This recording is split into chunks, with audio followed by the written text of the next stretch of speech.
The time is 5 o'clock, and I'm calling to order the policy committee meeting for Tuesday, May 27th. All of the committee members, as well as Adriana Dichenko, are in attendance. There is no public comment, so we'll just jump right into press policy 118. Do I have your notes? Nope, you can have that one. So we have our kind of cliff notes of what everything has changed. We don't need to read all of these out loud, Nope. correct? Okay. Nope. So that the first batch there are all updates that that were previously in the previous press update. We did not adopt because someone had the foresight that some things were going to revert back and change. So it's just a little bit, nothing really changed on our end except with like a little bit of legalese in there from what I understand. So that should be good. Some of the rest of these are pretty just changing some of the verbiage for 415 cybersecurity, changes safeguard to personally identifiable information, so people's personal info. We already, for 480, moves capital asset from 5,000 to 10, which is something that we did previously, yeah. So no, what we did previously was up, I think you're referring to the R. 25, yeah, that's bidding for bidding purposes. We Got it. follow the state law. This is saying that in a grant, if you are seeking something, a capital project, and that asset is worth, instead of now 5, it's 10, it now has a different classification on it. So we don't have any of that in the coming year. 510 and 520, we're to designate a Title IX coordinator. Right now, it is Dr. Gaham. It is. So are we going to, Ms. Compton is in conjunction right now? Yes. So is she going to be that person, or you? It will probably continue to be me as the figure of it, but Ms. Compton, again, because a lot of times Title IX deals with, obviously, lady sports, and so Ms. Compton also helps us out with that. I do actually have all my administrators, the 3 principals, and Dawn at the Title IX coordination every summer with our legal department. Okay. So they'll come out, they'll actually do the Title VI and the Title IX certification for our administrative staff. Okay. I'm just, well, we need to that. 560 is another legal update, just in the bottom portion of the policy. 510 adds training for trauma response environments. So it was a little confusing. Is it for all staff or one specific person for that new 7255 policy? So it would be part of the all staff. Normally we do it through a GCN. We also have SOA come out and do some additional training for our staff. Okay. So, not to cut you off, so Dr. Hansel and Ms. Flickling, and, well, Adriana's not, but she is here. Just so you know how these press pluses come out, you guys are part of a larger organization, Illinois Association of School Board. They have attorneys who actually could dig through all of the new legal ramifications of anything that's passed on both the federal and state level, and then they go in here and they dig into your specific policies, and they say, hey, according to the new legal requirements, this is, when she says legal update, there's a new footnote. The Tennessee law, the Tennessee versus Cardona, that lawsuit came through, so that's another one of those things that they pushed through, that anything is associated with Title IX, that's kind of gets integrated. So all these things, when it says legal update, it's not our law firm, it's the actual School Board Association of Illinois attorneys that have addressed this. So I'm sorry, I didn't mean to break. No, that's fine. That's your flow. good. I just had, I'm sorry too. I just had one question. So in the policy, you don't put people's names, do you? You just put positions? So in the actual, it will say complaint manager, it'll say Dr. Jack Gam, and then my school information, Mrs. Nicole Black, her school information, and then Ms. Thompson. So Yeah. yeah, we have a specific name for our So you coordinators. do put Mhm. names in there. So Okay. if you look through that whole Might packet, be it bad. will. I'll read it. So when these get filled in, then they get filled in with the actual, they kind of leave them blank in these updates. Oh, I see how you're doing it. Yeah, so Yeah. then they'll fill it all in there. Okay. Sorry, you were going, I Oh, apologize. and if you guys have questions, if you want to talk about anything along the way, This is exciting. policy is great, great fun. I do like a good policy. I'll admit it. Okay, so 615 amended for, there's a new policy we'll discuss, parents that are expecting, who are parents expecting or domestic violence, so that kind of work in conjunction with this other policy if we adopt it. So 6235, the AI. So if we adopt that, then we have to come up with what? Come up with a whole new policy. So yeah, you'll create so anytime, whenever they do handbooks, they're under the umbrella of the school board policy. So like Dr. Quasi can't create a policy that conflicts with what the board is saying is the goal or the direction. So once you adopt 6235 in the kind of the allowance of AI in that perspective, you would then, and I think I provided the board with kind of an umbrella policy. It's really blanket. This is the roles of the school, the board, and then we take that policy, and then Mike would meet with his teachers, and with me and with himself, and we would create a policy that's specific to the needs and the expectations of the high school, the junior high, and the elementary for each one. Right now, I know the junior high and high school do have AI-specific terminology in their handbooks for cheating. And so the academic honesty and integrity is addressed already in the handbook, but that'd be, and I said in my email, if you do this after the first reading, we'll probably start digging into the actual policy itself to create. So then, when you guys do your second reading, we can maybe even have that first reading ready to go. Okay, If that so makes sense. then if we don't adopt this, then we don't allow any AI tools? Correct. Or, okay, I would strongly recommend against that in today's world. what, not allow anything? Yeah, even though Pritzker's probably gonna make it cell phone ban, but it's still, AI isn't just cell phones. Right. Oh boy, okay. Without AI, I don't know how Mr. Meyer would write emails. I'm sure he does just fine. I used to read those, I don't have to anymore, no, I'm just kidding. I hear you. But we did have a nice discussion today with some teachers about AI, where I believe some of my teachers now are going to start having kids write again, actual penmanship, actual work on that stuff and get off the computers, but we're still gonna balance because we know ACT, we know AP is still online, but we're going to start writing again to stay away from some of this AI stuff. We also have a Prairie-State question that needs to be, because I think the kids somehow circumvented our what does Joe call our Firewall? ban certain things. And I think the Firewall. kids- No, it's like a third Firewall, party. Thank you. So I think the Prairie State kids are circumventing that to get in where we can't see what they're doing because we have access to, I can't remember what it's called, we can see the sites they're on and we can close out. Studio? Is That's why it they were in studio? early you can college. see? I can't remember what it's called. I don't know. But yes, we've had some good conversations. People are thinking about it. So at least in the English department, for sure. We use it to write tests. We used to use it to do testing.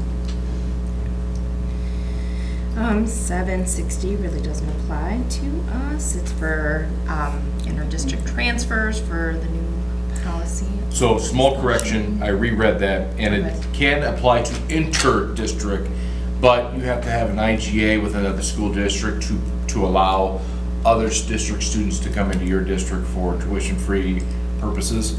We don't have any of those IGAs, we don't have any kind of connection to any other school districts that would allow if someone has a problem in Crete or Mokina to then come to us. So it still doesn't apply to us because we don't permit IGAs with inter-district people. So So would we leave that policy out? you can still accept it. I mean, it's completely up to you.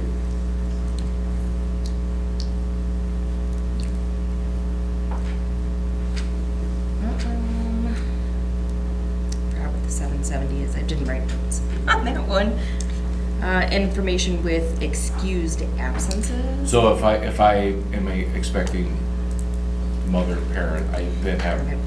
Oh, to include the new correct. policy. It's now an excused absence to be with the child. Okay. So 719 is really sad, and say update for sexting being prohibited, which Yep. was still It's Yep. good. was previously, but I guess now it is outlined. And then there was something in there about corporal punishment. Yeah, we don't hit kids still, so we're good Okay, there. perfect. Glad. All right, so 7200 amends a suspension hearing to allow for a designee by the student to represent them during a hearing? Yep.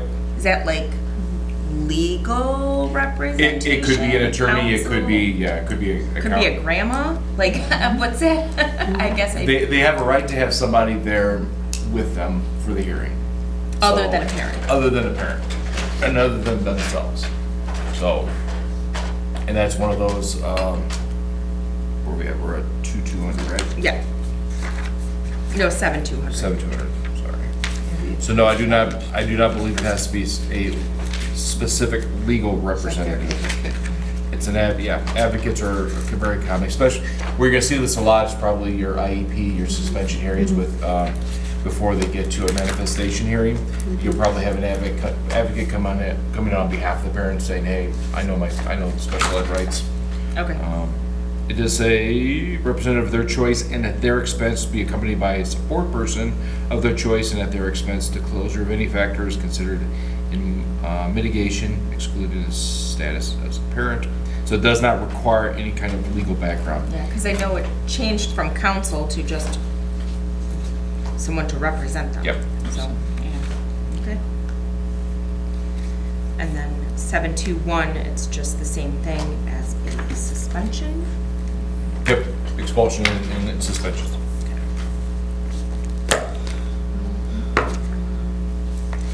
Okay, then the 7250 talks about designating a person for the new policy. So that will, when we adopt it, or if we adopt it, then you will, you said, I'm sorry, what did you say it was? The school So when we adopt, when you guys adopt 7255, which is the students who are parents, expectant parents, or victims of domestic and or sexual abuse, you have to develop a plan at every building level, and so we will designate our social workers as those designees. So it'd be Emily, Debbie, and Kayla. We probably also have Mr. Sarsony on as another person here at the high school, and kind of a floater as well.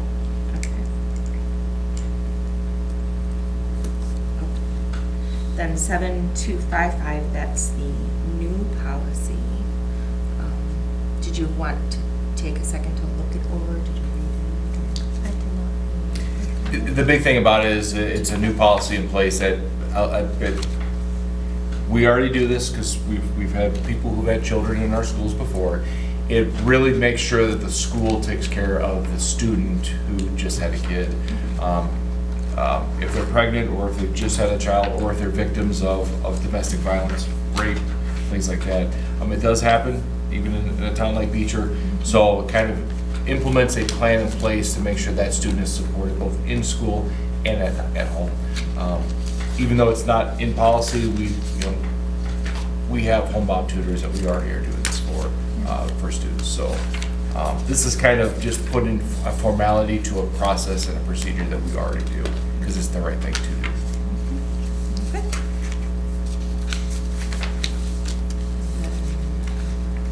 727 allows students who are capable to possess diabetic monitoring and treatment equipment. And that's just epilepsy and things in that too. Diabetics, things like that, yeah. Okay, Yep. so if they can self-monitor as part of their plan. Yeah. Are there needles, disposable things for needles? So I know we have self-injectors, like we have pumps. I don't I don't know if I need them. think we have any self-injectors, Okay. so, Well, at the elementary school now. yeah. I know we have, Usually they're pumps with kids, or Yeah. they're Right. that pre-filled syringe that'll retract back. They all have. They'll have pumps. As they should.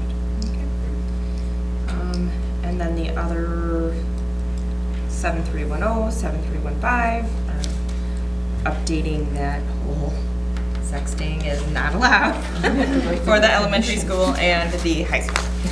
But that's obviously on school devices, but does that include like on their own, like phones? I know not a lot of kids at elementary school have phones, but I know some A do. lot of them do. But is that, like, if things like that happen during school hours, or is it just in general because they're students of the district? so anytime bullying exists and happens, it's reportable. And if it if it negatively affects a student at school, it's then considered part of the school day. Okay. So, it doesn't matter if it's on a school device or a personal device. Okay. You know, if I say something inappropriate and I send it to somebody, we strongly recommend screenshot it, bring it into the deans. They'll handle it, because obviously those kind of things definitely Yeah. come into the school. Yep. Okay. Do you have any questions, concerns about adopting any of the press policies?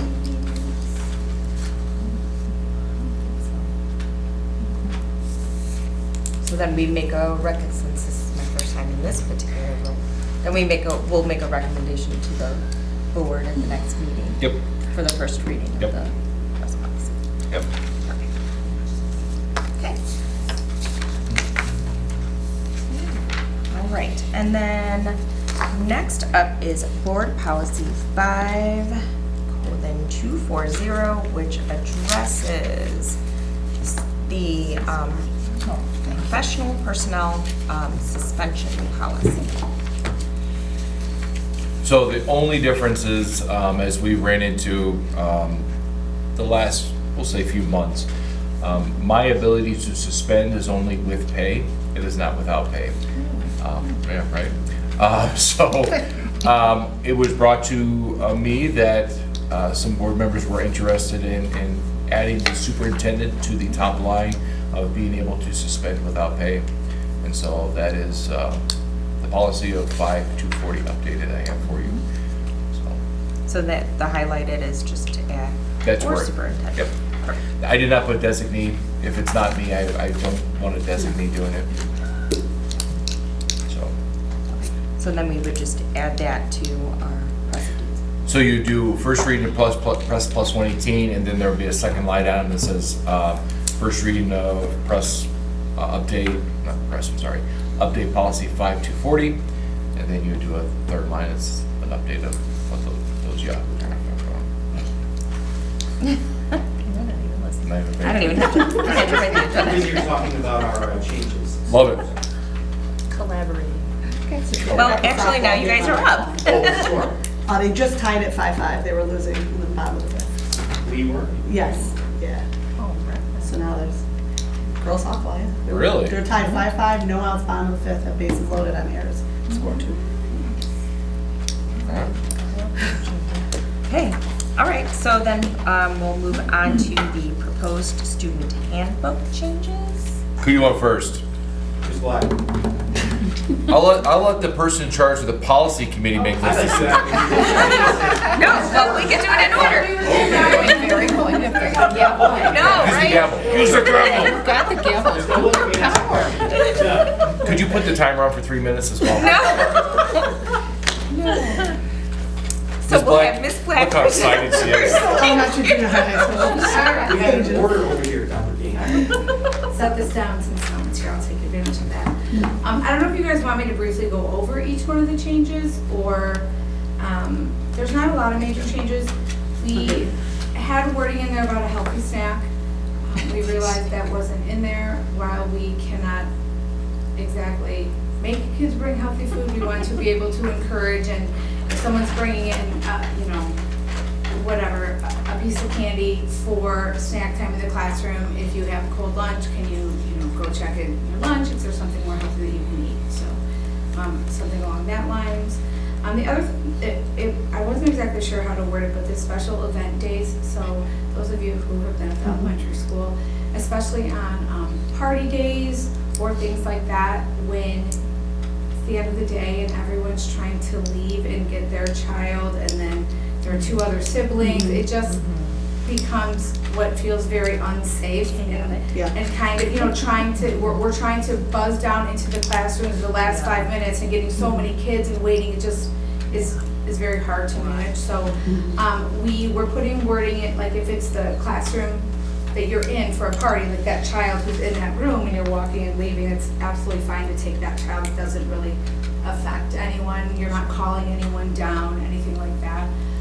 And then also some of the special like academic days, whether it's state fair or the science fair, asking, because a lot of times we do it toward the end of the day so that parents can, you know, leave work early, do things like that, but we are asking that they stay till the regular like day, because a lot of times if it's an hour and a half of viewing and a parent comes and then they take their kid and then all of a sudden you have parents who come later and none of the kids are there to present their project, you know what I mean, because they took them when they went. So that's kind of the wording and the intention behind those things. Okay, that makes a lot of sense. And then tardies, we had taken out of our handbook for a couple of years, the elementary school, having a lot of consequence for tardies, because we realized that maybe more often than at the other buildings, sometimes the tardies aren't the fault of the student.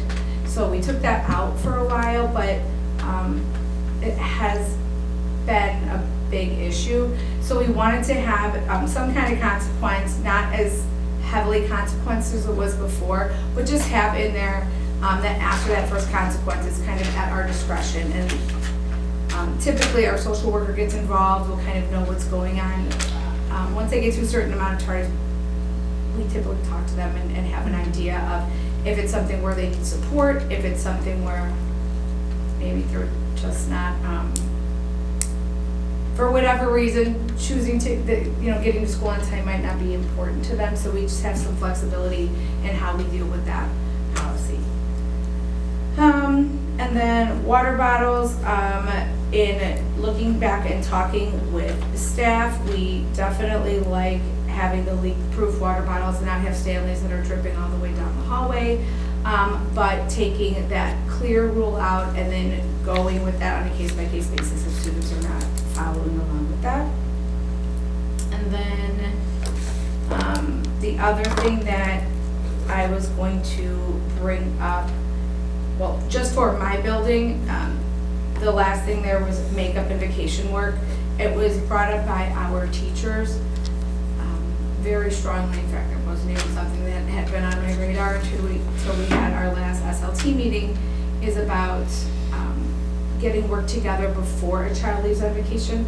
Obviously, when they come back, we'll prioritize what needs to be completed, but there were many teachers who, it takes a lot of time to get work together when you're gonna be gone for a week or an extended period of time, and which is fine. People are on vacation, it's not expected for them to do that work, but when the teachers are putting all the time to try to get that together, and more often than not, the student comes back and hasn't done any of the work, so we would just prefer, and it's also hard to kind of extrapolate where we might, where they might be by the end of the week, or they might be doing extra work or not the right work, so we just wanted to take out giving them work ahead of time, and then when they get back, we will catch them up and do all the things we need to, and we'll know exactly what they need to, what needs to be addressed.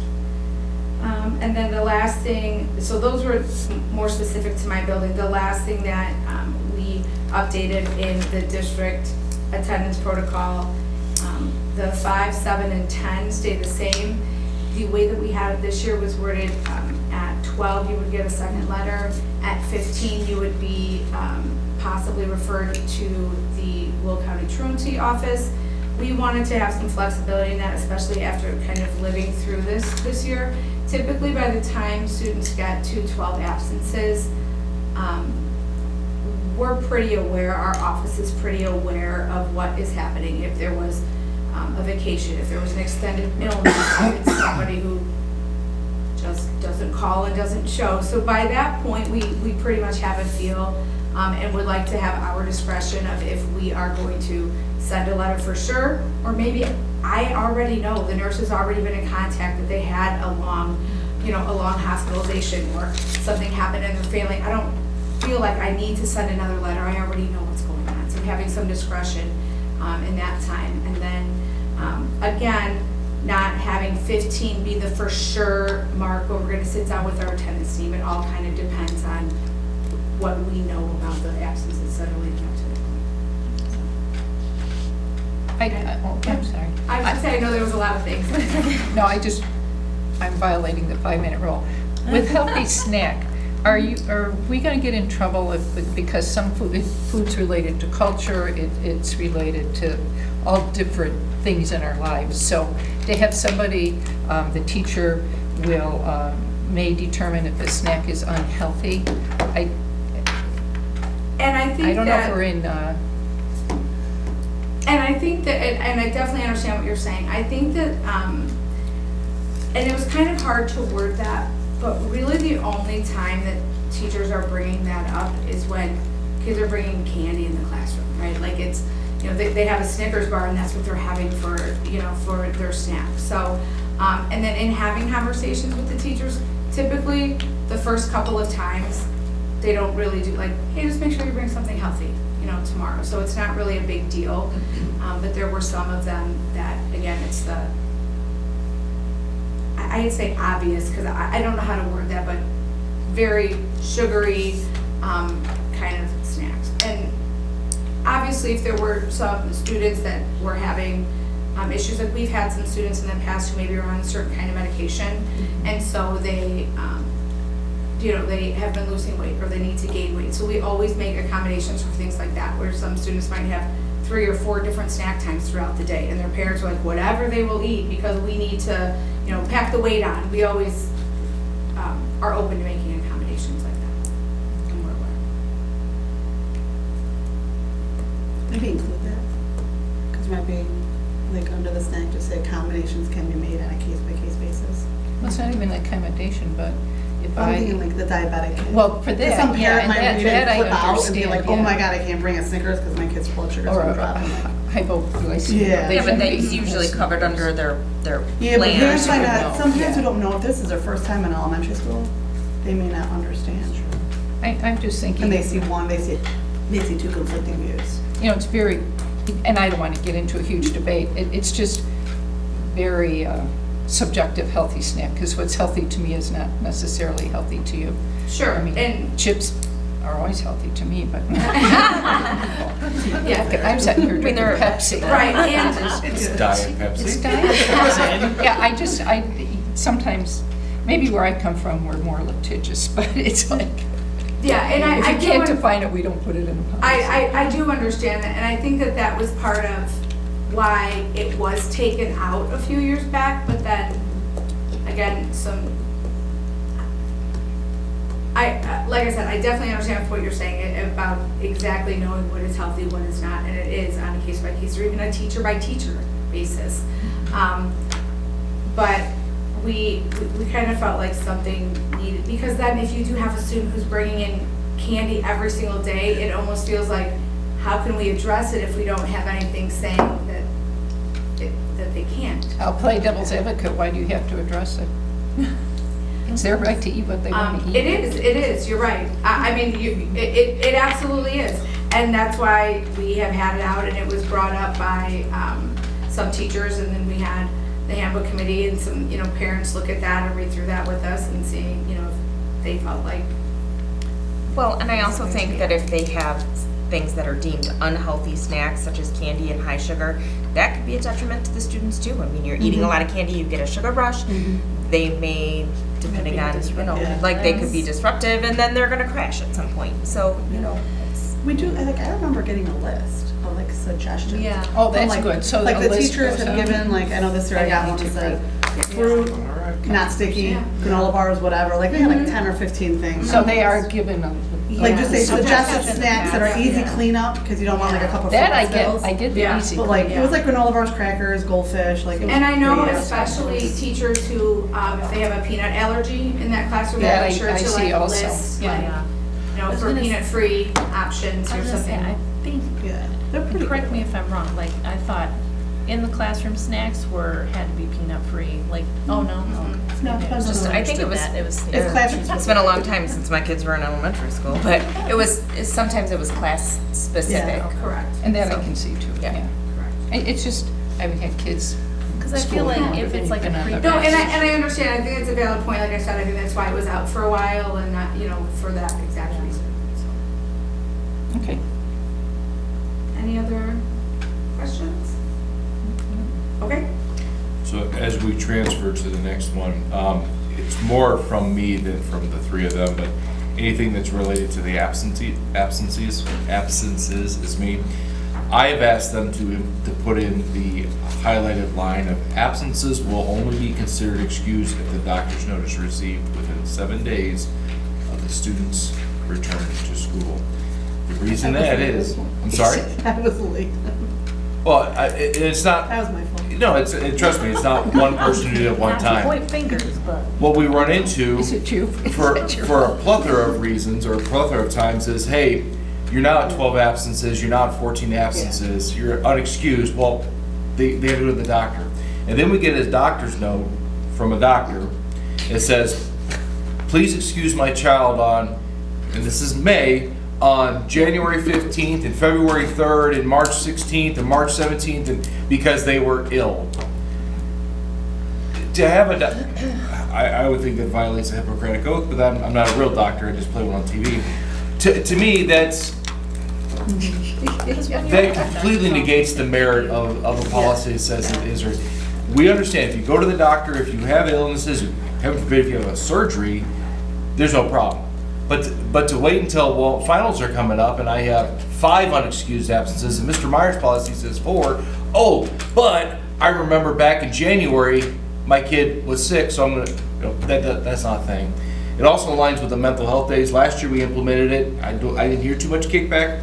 If you're gonna take a mental health day, I'll say expect, the parent, when they call in, this is my child's mental health day. You 100% have a legal right to do it. We will never question anything other than that. But what we can't do is, it's May 15th, I'm at 7 absences. Ooh, I have 5 free ones. All 5 of those were mental health days. So is that somewhere on there that if you're using a mental health Yes. day, it has to be, Yep, okay? yep, I only read the highlighted. And that's not new. yeah. Okay. That was last year. So they get 5. Yeah, I And mean, if you're going to the doctor, I always, I would take my kid to the doctor, I would ask him for a doctor's note, Right. Time whether to I do was that. gonna turn it in or Yeah. not. And they usually ask you, do you need a doctor's note? for Correct. them to go Yeah, back for to them to school? do Yeah. Correct. And going back, I know the mental health isn't a thing, but I want to make sure it's clear because it's on film. When either you call in, or if our ladies have to call you, and you say it's a mental health, they'll ask, is this a mental health day? They are very good about, hey, is this mental health? Because if you at that point in time say no, it's no longer a mental health day. You can't come back 3 months later and say, well, that one was ... So our ladies have been phenomenal about asking that specific thing to our parents. So this is kind of cleaning up a lot of the unexcused, excused. I have a friend who's a doctor. No, I have a friend who works in a doctor's office. Correct, yeah. I got a script pad. I've I got don't- one. You want to stand up in front of your school? So, Oh, my gosh. Naughty And, mothers. too, with all this total absences, excused, unexcused, all of that, again, this stems from policies that are higher than us. And as Adriana said, it's not exempt to, even people on the school board get letters. Yes. Because 5 isn't a lot, like you have college visits, you have illnesses, you have mental health days. I Yeah. submit my excuse absences for my kids, Yeah. little doctor's note too. But again, significant consequences don't really happen until we get to 12. When I say consequences, I mean anything legal that's coming down the pipeline. Yeah. I will continue to say this, I've said it all last year, I'll say it all next year, as long as you have me as superintendent. I will never tell you that communication's bad. You're not gonna convince me that an email at 5 is unnecessary. It is. Hey, just a heads up, you missed 5 days of school. Yeah. If you don't want it, then hit delete. At 7, it's not bad for me to go, hey, you know, you missed 7 days, everything good? Awesome, love that. I don't think it's bad to have communication. No. So we're trying to be less combative, less authoritarianism, and just more informational, but, yeah. Sorry, Dr. Kwasny, I know it's your show. So we already went over the attendance changes. So the next thing would be the crisis management warning codes, and this would be for all schools. We just made some minor adjustments. So for example, shelter in place, instead of it saying in or outside the building, it will just be outside the building. And then it would be things like, and you stay in the classroom with locked doors. So it would be something like severe weather, maybe there's a robbery or an emergency in the community, something like that, where you would stay locked in the classrooms and then kind of review those EBRS protocols just in case something else were to transpire. And then we added a hold. So the reason we adjusted that is because a hold was added, and a hold would be a situation where there's something inside or outside of the building, and the students should stay in the classroom and just continue with normal instruction. That could be when we bring in the K-9 unit to do a sniff check. That could be maybe we've had kind of wild animals around the building, a medical emergency, a lot of wild things going on in the back of the building, especially this year. So continue instruction, and you can look out the window and see what's going on for fun as well. So those are for all the buildings. And then the only thing that we had building specific for the junior high would be just a little bit of wording cleaning up. So class field trips, we just kind of cleaned it up. There's not a policy change. It's just we thought by changing the words slightly, it would be a little bit clearer. And then for the bonus activities, we call them reward activities. So it's just changing the name of it. That's all. So no changes in terms of policy, but just again with the wording, just to clean that up a bit. That's all. I'm Yes. sorry, I'm the person you never wanted to meet. You're fine, go ahead. And I admit, I was so obsessed with the snacks, I wasn't paying a lot of attention. So in makeup, work, information. Oh, this is going back to Ms. Black. Yeah, Ms. Black, I'm sorry, it's you. I got obsessed with the snacks. And I was still obsessing. It says, it is, and maybe I'm reading it wrong, it is the responsibility of the student or the parent/guardian to complete the work. So the parents can complete the work? No, would be like to help them complete it, so they might not be given as much time as needed during class to complete the makeup work. So the parent the student may need to do it outside of school, and a parent might need to help them with the work. I get what you're saying. The way it's, Yeah. I see what you're, Say, the way it's have written. work The parents will completed. finish the work for the kids. Maybe we need to add, There's probably an edit to, I understand what Nicola's saying and what you're asking. and I know what So, she's saying. but- Yeah, we'll have to clean that edit up.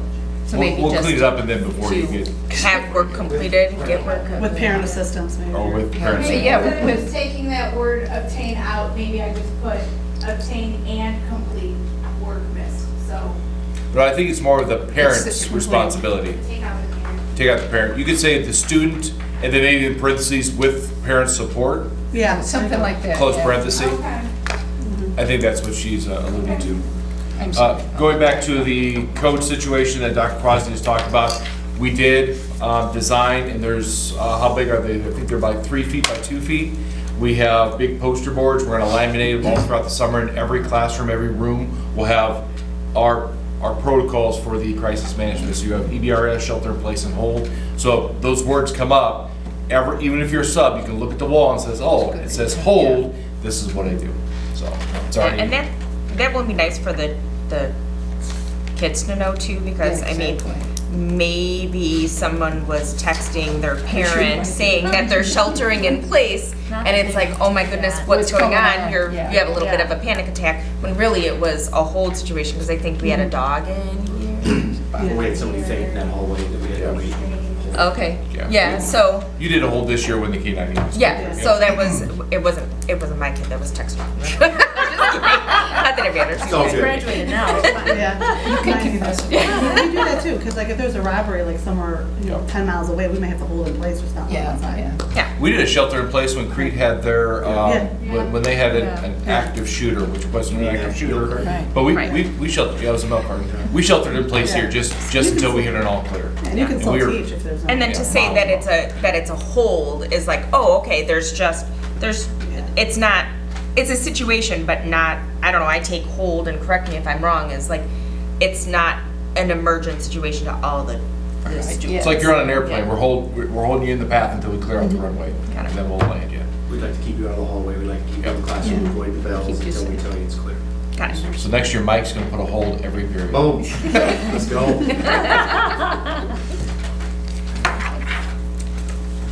Are we done with Dr. Kwasny? We good? Didn't know if you had any other questions. Okay. I'm going to jump down to second one for KACC. Right now, we charge $10 for every unexcused absence. So on the excused absences, we do not. So if it's a doctor's note, it's a college visit, it's a funeral, it's court, we do not charge them for missing. But any unexcused absence, we charge $10. Well, they have raised the price for a student tuition to over $2,000. So now they only pay $150, because we raised that, I think, 2 years ago from $100. So we make them pay $150, and I would like to move to a $15 fee if they have unexcused absences. I would like to never raise it again while I'm here, hopefully, unless there is a drastic change again. I just think 10's clean, I think 15's clean, I don't think 1150 is clean. You know, well, whatever, I'm not saying you can't do, that is what I am asking. I am not changing the wording in the handbook, because that's what the wording is at the bottom of that first page, but on the actual contract that the students and parents sign, it does have the amount that each student pays, plus the fine amount that people are aware of. So that's what I would like to do for that.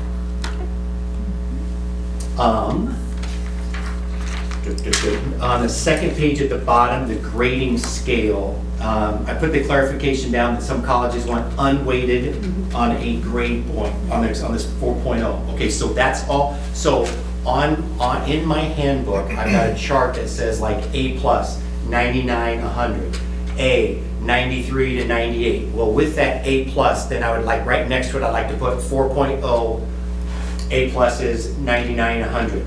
Then I would go to A, and then I would still say 4.0, and then 93 to 98, and go all the way down, so they see what the letter grade is, what the, whatever the rationale, or I can't think what that 4.3 the percentage or whatever, so that, and then show the actual 98 or the grade number.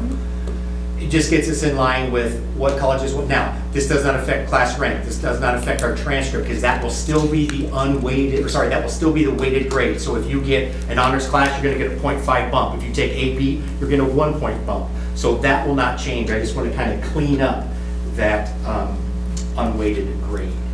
And that's good, because some colleges won't. Correct. And I'm kind of It doesn't make a embarrassed. difference for weighted, Yes, unweighted. and I'm kind of embarrassed when we send, what's your unweighted grade? 4.1? How on a 4-point scale can it be 4.1?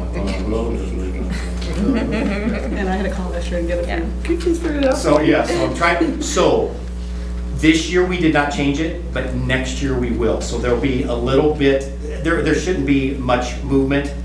That's what Joe thinks, but there will be a little bit. But we did not do it for, obviously, these kids, because we just were making the change. We talked about it earlier this year, but we did not do it for the senior class. And the last one, all I did was I just put two, instead of having two different categories of summer school correspondence courses, credit recovery, they're all kind of the same. I just combined them. And so and the only words that I basically changed were the word pre-approved correspondence. So I kind of underlined pre-approved and italicized that, because I need to make sure that if we are going to approve them, they just don't get to pick something from, whatever, some school and some class that doesn't really relate, so that these are pre-approved. And our goal with that is to make sure it's a Beecher diploma. We're trying to get away from, and that's why we only allow juniors and seniors to take these correspondence / credit recovery classes. If you're a freshman and you mess up and fail, guess what? You're gonna go back and take that class as a sophomore back with freshmen. figure it out, let's go, because I don't want someone, if you're getting 24 credits to graduate Beecher High School, I'm not looking to have 12, 14, 16 credits from American School. That's not what we're about. So that's what we're trying to clean up there. And then lastly, I think Dr. Gaham gave you a copy of our early graduation requirement, or maybe so Dr. Gaham will give you a copy of our early graduate. That's like, I didn't read his superintendent's report, but that's not true. Getting ready for your thoughts right here? Yes, thank you. So, this is our initial plan. Steve and I talked about it last year, but we also talked about school to work. I was more comfortable with school to work. Let's get that going before I was with early graduation. That's what we talked about last year, of having interviews and trying to get kids out there that need to leave early from school, blah, blah, blah. So now, if you are interested, if you would support this, we're just looking at possible early graduation requirements. It would be for this year's juniors.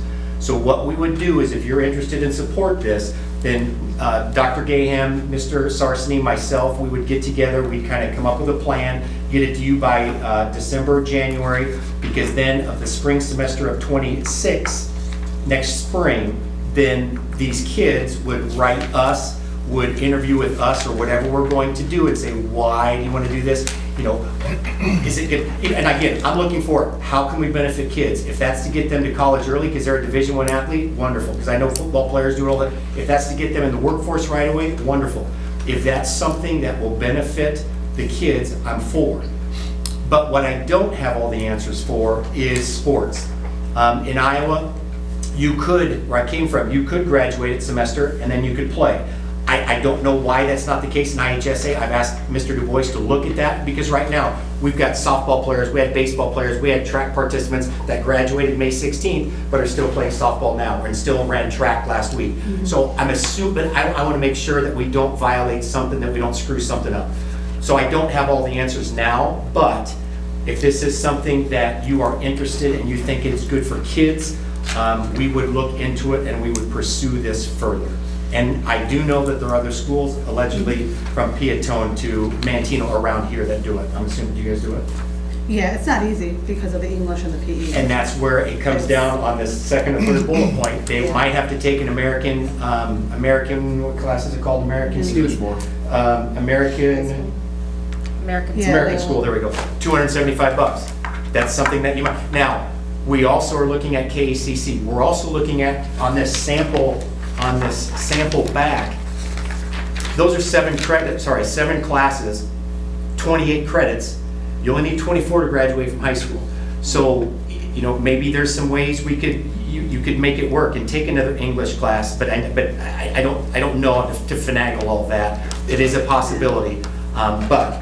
Because you now have to do Spanish. You have to have 2 years of foreign language. Correct. So there's a lot. There's some things out there that kids are gonna have to make choices on.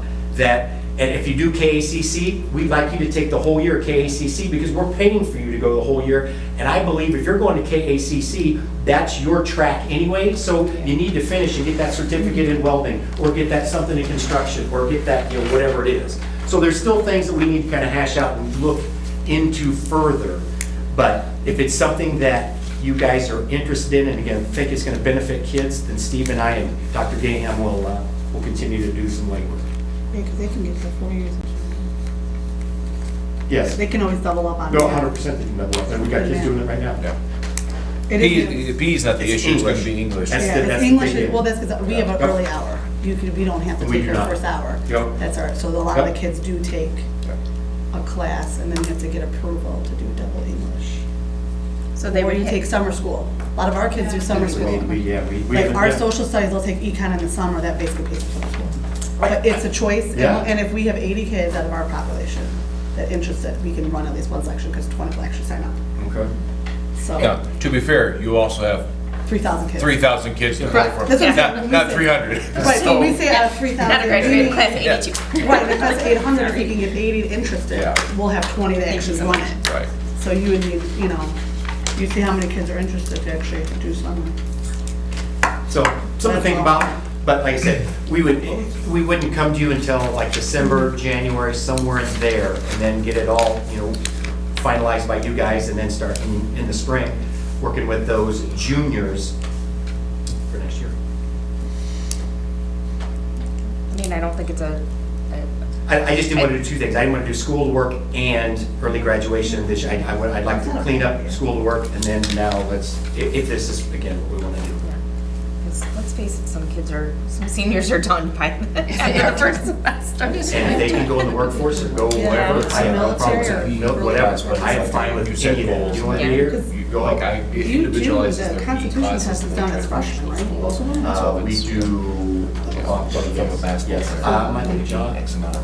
They do both. Maybe not, maybe it's the long. I know they do one, I had but they'll be juniors. here for junior year, so they would get all, it's just really the English and gym. Yeah. And Jim, No, it's it's just English, English. second semester. But they could do American school in the summer of where. That's what Whatever. Logan's doing, Or that do it- Spanish or- tutoring, Yeah, or do it now. because they cost, he doesn't want to drop Banner in Prairie State, so he's taking Spanish 2 in the summer, That's what I have. just for kids. Dr. Hanson, what do you got for him? No, Whoa. I understood it all. That's what I like, there we go. It's a snack Thank you. section. If we can say my bad eating habits, and I dare somebody to comment on it. All right. Do you have a final score over there, Ms. Diachenko? I guess that's under other. I do have another. I'm waiting to see if we want it. Gotcha. I do have another. So this year in particular, we had a lot of left-handed batters for baseball. And so we had a couple cars get some damage, including the board members. And we do have some neighbors who live relatively close to the school. I assure you that the school did not put up the baseball diamond within the last 10 years. Full transparency, I did check with Mr. Gleason, and the school is covered by the Baseball Facility Liability Act. That is Illinois School Code 38-1. It says that as long as we have done our due diligence to protect as best we can, which I believe a very large backstop would qualify as that, there's no legal liability for us in terms of hitting houses, hitting cars, things like that. However, community members wanted me to make sure that the board was aware this is happening and see if there's anything the board wanted to change about the policy you have, well, not policy, but the non-reimbursement that you're going to continue to not provide Maybe people. we could put up a sign that says, if you park here, Parking Yeah. runners. park Like at your danger own- zone. Okay. Well, I If mean, you if park you, before The sign. the scoreboard, if you park in front of the scoreboard towards the street, Uh-huh. you're gonna get hit. If you park along the baseball field, that should be, I'm sorry. and If if you go you've to made enough it to baseball junior games, you high or should high know. school with your You know children, this. you should know where you should or should not park. And if you move into a home, I don't know that any of Have eyes to those see residents have where the lived here. baseball field is. Yeah. I don't think people, they underestimate some of the hitting. Yeah, We've been to other schools, Yeah. well, I can park it, you don't want to park. no, yeah, I mean, the only thing I suggest maybe we put a sign saying park at your own risk. yeah, Yes. Balls will go flying. yeah. Gotcha. That would be the only, yeah. I mean. So you don't have interest in creating some kind of policy or plan to start reimbursing people? Absolutely. No. Thank you. That's all I needed. I mean, to be real, probably no next year kids, it could be like, Yeah, it could be playing- other I could be kids. somebody playing in the street and hits. Yeah, exactly. Yeah, There's there's- kids that play all the time, just like they use. And it's usually going to be a parent of a player. The elementary school Yeah, I mean- equipment, I'm sure they use our baseball fields. Yeah, just be proud that- No, you don't get into the high school field, it's locked. Oh, is it? You gotta have Well, yes, I'm sure. They don't, Regardless. because usually- Park at your own risk. Oh, Okay, Just a big fantastic. sign. Okay, anything else for other? Nope, there is no public comment. I made So enough I- comments. We don't need to make motions because it's a policy. So we're going Yep, to. they won. Oh, yay. They won 7-5. Oh, Just gotta good. close it out for them. How many cars got taken out? I Good. don't know, I know of one You're that got good. taken out. It's adjourned. Okay, thank you. 5:54.